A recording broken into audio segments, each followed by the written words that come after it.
Baik kan Ustazah, ketemu lagi dengan Ustazah yaitu pada video pembelajaran tematik bahasa Indonesia.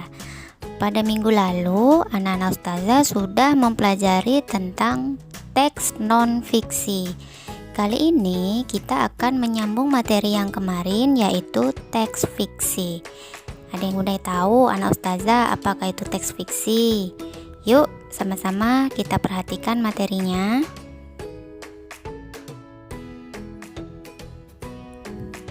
Teks fiksi.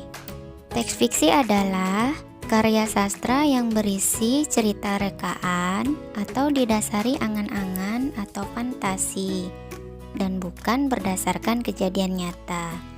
Nah, jadi pada teks fiksi ini yang diambil dan yang diangkat adalah imajinasi dari pengarangnya. Nah, contoh teks fiksi adalah salah satunya ada fabel. Fabel ini adalah cerita yang tokoh di dalamnya adalah hewan. Kemudian ada cerpen atau cerita pendek. Dan ada novel, yang terakhir adalah legenda. Legenda ini adalah cerita rakyat yang menceritakan asal muasal suatu daerah tertentu.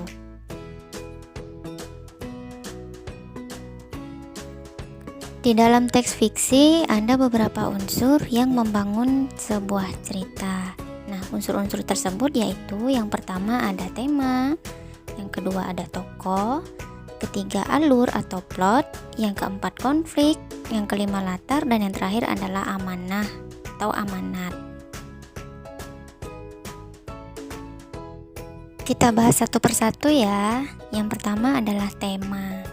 Apa itu tema?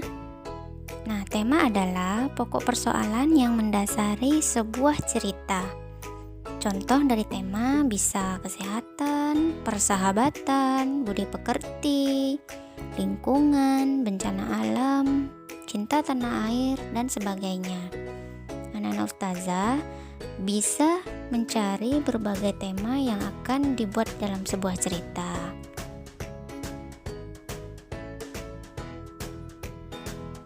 Unsur yang kedua yaitu tokoh. Tokoh adalah pelaku yang ada di dalam sebuah cerita.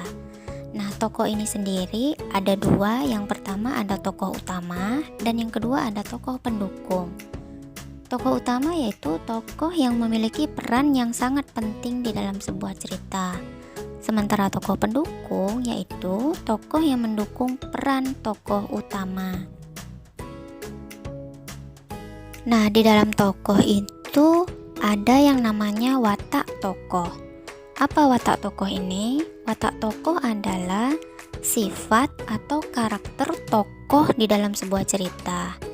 Untuk watak tokoh ini juga terbagi menjadi dua, yaitu watak protagonis yang pertama dan yang kedua yaitu watak antagonis. Apa itu watak protagonis dan antagonis? Watak protagonis adalah tokoh yang memiliki watak positif atau sikap yang baik. Contoh sikapnya seperti penyabar, penyayang, jujur, tekun, pekerja keras, pantang menyerah, dan lain-lain. Nah, kalau untuk watak antagonis itu adalah kebalikan dari watak protagonis, yaitu tokoh yang memiliki watak negatif atau watak yang tidak baik. Contoh sikapnya adalah iri hati, angkuh, serakah, pemalas, pemarah, pelit, dan lain-lainnya.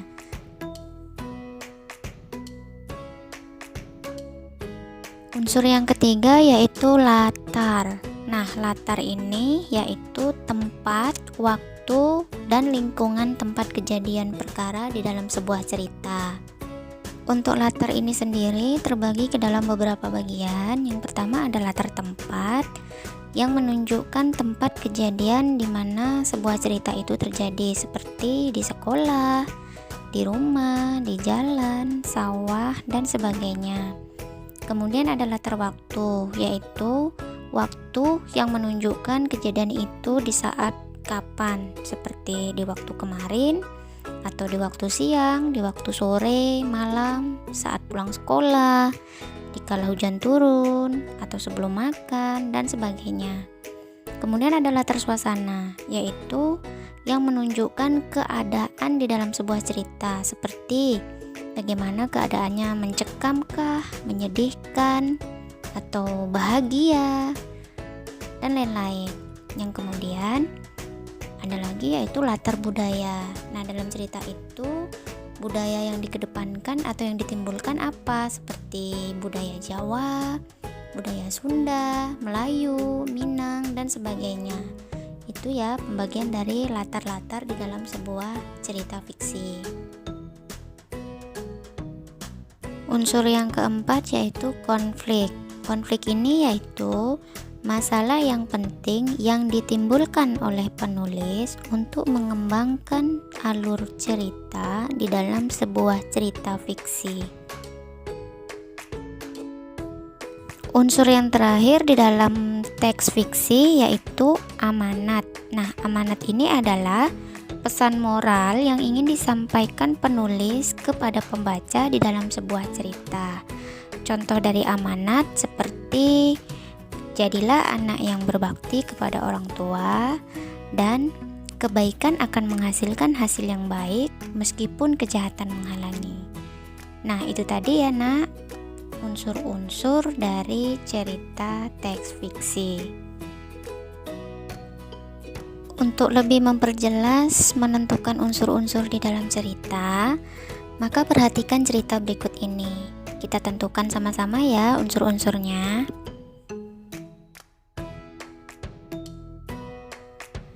Ini adalah penggalan sebuah cerita yang berjudul Hadiah dari Ikan Kakap. Ustazah bacakan ya ceritanya.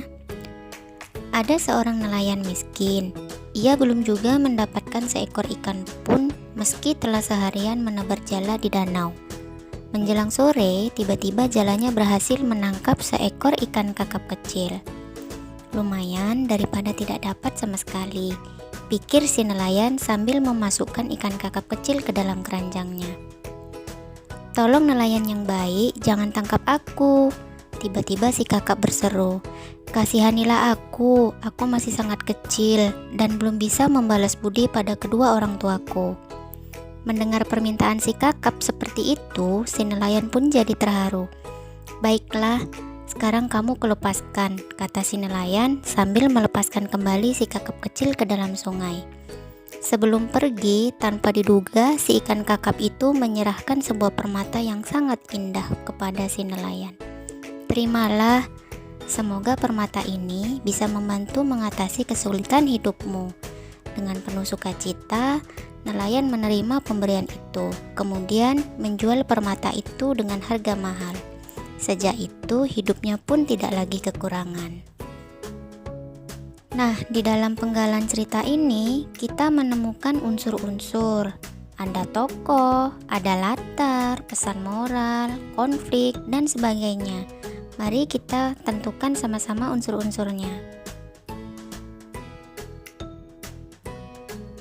Unsur-unsur dari cerita penggalan di atas yang berjudul Hadiah dari Ikan Kakap. Yang pertama dapat kita tentukan adalah temanya terlebih dahulu. Tema yang tepat pada penggalan cerita di atas yaitu budi pekerti. Mengapa budi pekerti?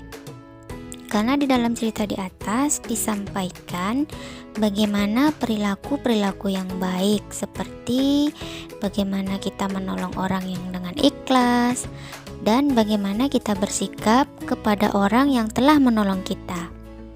Kemudian unsur yang kedua yaitu latar. Nah, latar tempat cerita di atas adalah di sebuah sungai di atas perahu. Kemudian unsur yang ketiga yaitu tokoh. Sudah jelas ya, tokoh dari cerita di atas adalah seorang nelayan dan seekor ikan kakap. Untuk wataknya, untuk seorang nelayan tersebut wataknya adalah penolong. Kemudian untuk ikan kakap adalah tahu dan mengerti balas budi. Unsur yang keempat yaitu konflik. Konflik dari cerita Hadiah dari Ikan Kakap yaitu nelayan berhasil menangkap ikan, tetapi ikan tersebut memohon untuk dilepaskan kembali. karena ikan tersebut ingin membalas budi kepada orang tuanya. Nah, unsur yang terakhir yaitu amanat atau pesan moral. Dari cerita di atas, pesan moral yang dapat kita petik yaitu keikhlasan menolong akan membawa keberuntungan.